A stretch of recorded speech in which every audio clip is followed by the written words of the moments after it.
কেমন আছো সবাই? আজ হচ্ছে বুধবার আর সকাল সকাল এখন আমি স্নান সেরে পুজো টুজো দিয়ে নিয়েছি। এখন ঠাকুরের থালাগুলো, ভোগের থালাগুলো তুলে এখন যাব দিদির বাড়ি। আজকে বাবা মা আছে, আজকে বাড়ি চলে যাবে বিকালবেলা, তাই জন্য আজকে দিদির বাড়িতেই আমাদের খাওয়া দাওয়াটা হবে। তো তাড়াহুড়ো করে স্নান সেরে পুজোটা দিয়ে নিয়েছি। সকালে ব্রেকফাস্টও দিদির বাড়ি থেকেই, ব্রেকফাস্ট থেকেই শুরু হবে। তো চলো যাই দিদির ওখানে। তো আমি, তোমাদের দাদা ভাই আর তুমি তিনজন মিলে এখন যাচ্ছি দিদির বাড়িতে। চলো, ব্রেকফাস্ট থেকে শুরু হবে দিদির বাড়িতে। তো আজকে ওয়েদারটা কিন্তু খুব ভালো, ঠিক পুজোর আগের ঠিক ওয়েদার। দেখো আকাশে বেশ মেঘ মেঘ, হালকা পেঁচা তুলোর মতন দারুণ লাগছে। তো এখানে এসে দেখছি একদম জোরপুরারি রান্না শুরু হয়ে গেছে। এখানে দেখো ইলিশ মাছের বেগুন আলু দিয়ে পাতলা ঝোল হয়েছে, যেটা জামাইবাবু আর আমার মায়ের জন্য। আর বাকি মাছটা রয়েছে যেটা দিদি পরে সর্ষে দিয়ে দেবে। আর এখানে চাল ধুয়ে রাখা হচ্ছে, এটা দুপুরের জন্য। আর তো রয়েছে চিকেন। আর সকালের মেনুতে রয়েছে স্যান্ডউইচ। আমার দিদি না এই স্যান্ডউইচটা খুব সুন্দর করে। তো দিদি প্রথমে সবাইকে দিচ্ছিল করে, তারপরে আমি এসে হাত লাগালাম। আমি এসে বাকি সবাইকে দিলাম। আর এখন দিদির আর আমার খাবার পালা। দিদিরটা আর আমারটা আমিই করেছি। দেখো এইগুলো না একটুখানি বেশি পুর হয়ে গেছিলো বলে সাইড দিয়ে বেরিয়ে গেছে। সবার সকালে জল খাবার হয়ে গেছে, জামাইবাবু খেয়ে অফিসে চলে গেছে। তো এটা হচ্ছে আমার, আর একটা হচ্ছে এই দুটো খেয়ে নেবো। স্যান্ডউইচ খেয়ে বাবার হাতে লেমন টি। আমার বাবা এই লেমন টিটা খুব সুন্দর করে, তো আমরা সবাই খেতে খুব ভালোবাসি। এটা খাওয়ার পর তোমার দাদাভাইকে বললাম একটুখানি আদা রসুনগুলো ছাড়িয়ে দাও আজকে। এরপরে চিকেন বললাম দিদিকে, চিকেনটা আমিই করবো। আর এই ইলিশ মাছটা সর্ষে বাটা দিয়ে এটা না দিদি করে, খুব সুন্দর হয় খেতে, পুরো মায়ের হাতের মতো।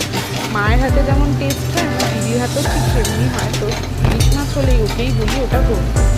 তো এদিকে মাংসের আলুটা ভেজে ফেলেছি ভালো করে, দেখো লাল লাল করে ভেজে নিয়েছি। আর এদিকে পেঁয়াজ কাটা হয়ে গেছে, আর একটু টক দই দেবো। আর এখানে একটু নারকেল রাখা হয়েছে, এটা দুপুরে বড়া করার প্ল্যান আছে। আর মাংস তো হয়ে গেছে, এবারে একটুখানি হবে। কড়াইতে একটু ঘি দিয়ে নিয়েছে দিদি, তার মধ্যে গোটা গরম মশলা, চার আর তেজপাতা ফোড়ন দিয়ে দিয়েছে। দিয়ে দেবে এর মধ্যে একটু কাজু আর কিশমিশ। এটাও ভালো করে ভাজা হয়ে গেছে। তারপরে একটু এদিকে বাসমতি রাইস একটু করে রেখেছিল। এই যে দেখো চিকেনটা আমি রান্না করেছি, ভালো হয়েছিল দেখতে, টেস্টটাও দারুণ এসেছিল।